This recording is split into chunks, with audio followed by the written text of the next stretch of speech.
Hello my student and everyone. ચલો આજે આપણે પ્રકરણ નંબર 7 અને પ્રકરણનું નામ છે જગ અને મગ. આ પ્રકરણમાં પાઠનું નામ આપ્યું છે જગ અને મગ. એટલે જગ અને મગ એટલે શું? તો જગ અને મગમાં આપણે વિચારીએ નોર્મલી કે જગ મોટો કે મગ મોટો, તો આપણે એમાં જવાબ આપીએ કે જગ મોટો હોય અને મગ નાનો હોય. બરાબર? તો બસ આ પ્રકરણમાં આપણે આ સમજવાનું છે કે મોટું અને નાનો, મોટામાં પ્રવાહી વધુ સમય કે ઓછો સમય એ સમજવાનું છે. આપણને ખબર છે કે મોટામાં વધુ પ્રવાહી સમાઈ શકે અને નાનામાં ઓછું પ્રવાહી સમાઈ શકે. તો આવા પ્રવાહીના માપને શું કહેવાય એ આ પ્રકરણમાં શીખવાનું છે.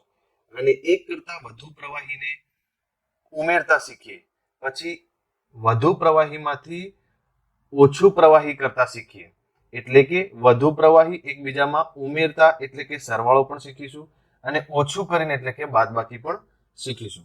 એ પહેલા આપણે આની પ્રકરણની સમજૂતી લઈ લઈએ. તો પ્રકરણમાં પહેલી લાઈન છે, પહેલો પોઈન્ટ છે, એને ખાસ આપણે સમજીએ કે જે તે વાસણ વધુમાં વધુ જેટલું પ્રવાહી સમાઈ શકે તે માપને તે વાસણની ગુંજાશ કહે છે. અહીંયા આ પ્રકરણમાં સૌથી મોસ્ટ ઇમ્પોર્ટન્ટ પ્રશ્ન છે કે ગુંજાશ એટલે શું?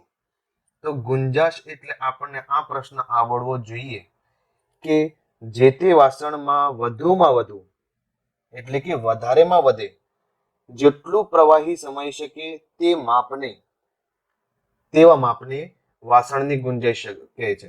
જેવી રીતે કે કોઈ વાસણ છે એમાં 1 લીટર સમાય છે, કોઈ વાસણમાં 2 લીટર સમાય છે, કોઈ વાસણમાં 3 લીટર સમાય છે, કોઈમાં 500 મિલી સમાય છે, કોઈમાં 500 મિલી સમાય છે, કોઈમાં 1 મિલી સમાય છે. તો આવા માપને તે વાસણની ગુંજાશ કહે છે. બરાબર?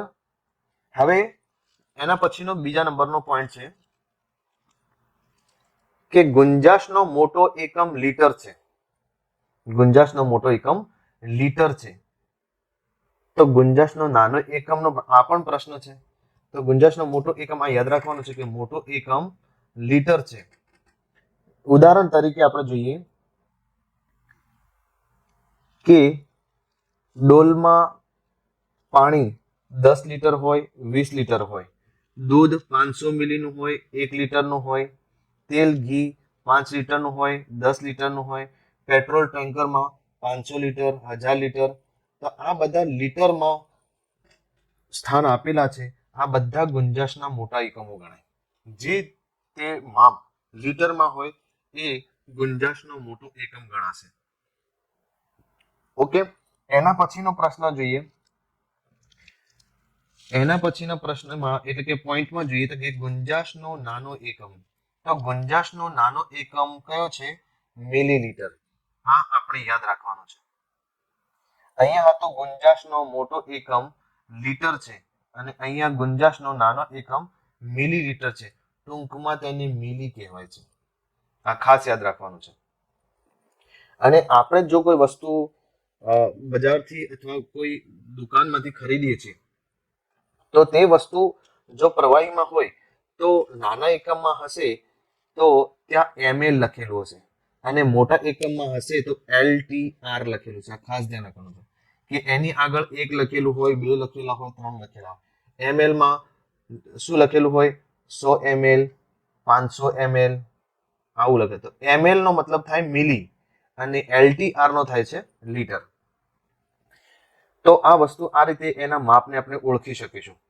હવે એનો ગુંજાશના નાના એકમના આપણે ઉદાહરણો જોઈએ. તો જેવી રીતે કે બેબીનું દૂધ 100 મિલી, 200 મિલી, કપ સિરપ 50 મિલીમાં હોય, 100 મિલીમાં, સોફ્ટ ડ્રિંક અને કેચઅપ 300 મિલી, 500 મિલી, ઇન્જેક્શનમાં દવા 1 મિલી, 3 મિલી, 5 મિલી. તો આ બધા મિલી મિલીમાં છે. એ બધા ગુંજાશના નાના એકમો છે. ઓકે, તો ગુંજાશના નાના એકમને મિલીલીટર કહેવાય અને મોટા એકમને લીટર કહેવાશે. આ ખાસ 2 પ્રશ્નો તમારા ટોટલ આપણા 3 પ્રશ્ન ત્યાં, આ 3 પ્રશ્ન આપણે યાદ રાખવાના છે. હવે એના પછીનો પોઈન્ટ છે 1 લીટર બરાબર 1000 મિલીલીટર. તો 1 લીટર જે છે આ 1 લીટર મોટો એકમ છે અને એના નાના એકમમાં ફેરવીએ તો એને 1000 મિલીલીટર તરીકે લખાશે. એટલે કે 1 લીટરમાં 1000 મિલી. બંને એકમો સરખા છે. આ જે એકમ છે એ મોટો એકમ છે અને આ નાના એકમમાં લખવામાં આવ્યો છે, માટે અહીંયા સંખ્યા આપણને મોટી દેખાય છે. પણ એનું પાછળનું કારણ છે, અહીંયા પાછળ મિલીલીટર એટલે કે નાના એકમ સ્વરૂપે લખેલું છે. તો આ ખાસ મોસ્ટ આઈએમપી પ્રશ્ન છે કે 1 લીટર બરાબર કેટલા મિલી? તો 1 લીટર બરાબર આપણે યાદ રાખવાનું કે 1000 મિલી થાય.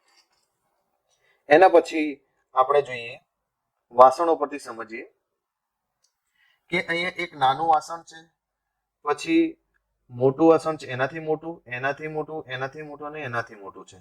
દરેકમાં નીચે માપ આપેલું છે કે નાનું જે વાસણ છે એમાં 100 મિલી સમાય, બીજામાં 200 મિલી, ત્રીજામાં 500 મિલી અને ચોથામાં 1 લીટર અને પાંચમામાં 5 લીટર સમાય. તો બધાના ગુંજાશ અલગ અલગ છે. પહેલાનો ગુંજાશ 100 મિલી, બીજાનો 200, 500, 1 લીટર અને 5 લીટર છે. જો આ 100 મિલીના માપ્યા વડે જો 200 મિલીનું ભરવામાં આવે તો આમાં 2 વાર 100 મિલીના માપિયા નાખવા પડે. જો આ 100 મિલીના આમાં નાખવામાં આવે તો 5 વખત નાખવા પડે. જો 100 મિલીના આમાં નાખવામાં આવે તો 10 માપિયા નાખવા પડે, ત્યારે આ વાસણ ભરાશે. અને જો 100 મિલીનું આમાં નાખવામાં આવે તો કેટલા ભરાશે? તો 1 લીટરમાં 10 હોય તો 5 લીટરમાં 50 વખત માપિયા નાખવા પડે, ત્યારે આ વાસણ ભરાશે. બરાબર. એના પછી જોઈએ આપણે કે દૂધ ભરવાના માપ્યા છે. દૂધ ભરવાનું મોટું પહેલું માપ્યું મોટું છે, એના પછી નાનું, એના પછી નાનું અને સૌથી નાનું છે.